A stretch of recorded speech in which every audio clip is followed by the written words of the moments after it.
Deixa eu falar ainda de economia. A redução dos impostos sobre os combustíveis aqui no Brasil diminuiu a projeção de inflação para o ano que vem. A conclusão é da Instituição Fiscal Independente, IFE, que é uma entidade ligada ao Senado. A Priscila Asbeck vai detalhar para a gente esses dados do IFE. Pois é, o IFE então seguiu na linha do mercado, também o Ministério da Economia melhorou as projeções.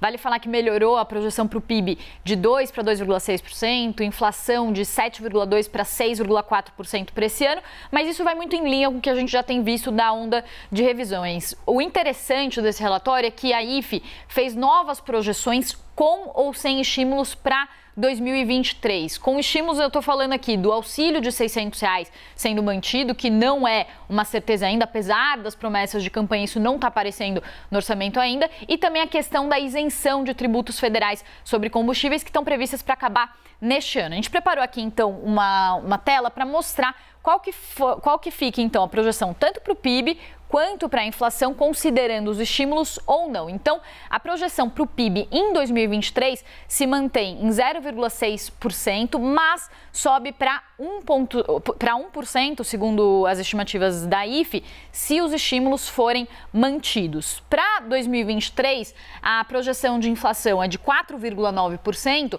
mas cai para 4,7% se a isenção de impostos for mantida. Poderia até cair mais, segundo a IFE, mas como o auxílio mantido em R$600 pode aumentar a demanda, apesar da redução dos impostos, se for mantida nesse cenário eventual, a inflação cai para 4,7%, poderia cair mais, mas não cai tanto. A gente tem também uma outra tela que mostra qual que é o outro lado desses estímulos. Então, por um lado, esses estímulos, eles ajudam a economia, eles trazem mais crescimento, uma previsão também de inflação menor com a isenção dos impostos.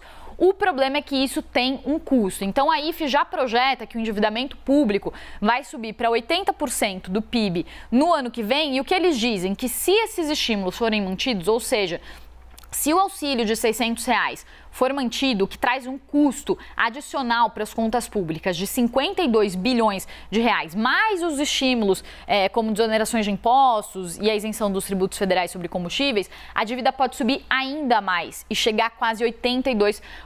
Mais cedo a gente conversou com o Daniel Cury, que é diretor da IFE, e o que ele disse sobre esse quadro todo? Ele falou que há uma discussão sobre aumento de gastos no mundo todo, não só aqui no Brasil, diante dessa crise global, mas o que ele diz, e ele fala também que as regras vão precisar ser alteradas caso o auxílio entre no orçamento. O auxílio não cabe no orçamento do jeito que as coisas estão, com a atual regra do teto de gastos. Então já há uma previsão de que vai haver mudanças nessas regras. A questão é que eles falam que, apesar disso acontecer em todos os países do mundo hoje, essa discussão sobre mudança das regras fiscais, isso precisa ser feito com responsabilidade, porque senão a gente vai ficar naquele eterno problema de gastar muito, não pensar no futuro e não aumentar a produtividade, que é o que traz crescimento para o país. Ô Pri, eu lembrei aqui da entrevista do candidato do PT, do Lula, ao William Vac, que ele fala, não tem problema gastar, não tem problema se endividar, desde que essa dívida contraída seja de investimento e não de custeio. Isso bate aí também? Pois é que aqui a gente está vendo um endividamento que, para parâmetros de países emergentes, está alto, né? Então, 80% de endividamento sobre o PIB, né, em equivalência ao PIB, é um endividamento alto para padrões de emergentes que teria que ficar ali perto dos 60%. Inclusive, está bem superior ao que a gente tinha antes da pandemia, que estava ali por volta de 60%. Então, é um endividamento alto. A questão é, o endividamento subiu no mundo todo, para vários países. Então, o que todos os economistas são unânimes em dizer é que, sim, foi um momento necessário, foi um momento de aumento de gastos necessário. Da pandemia. A questão que o Daniel Cury colocou de uma forma muito clara hoje no CNN Money precisa ter alguma previsibilidade. Então, vamos mudar as regras do jogo? É necessário mudar as regras do jogo?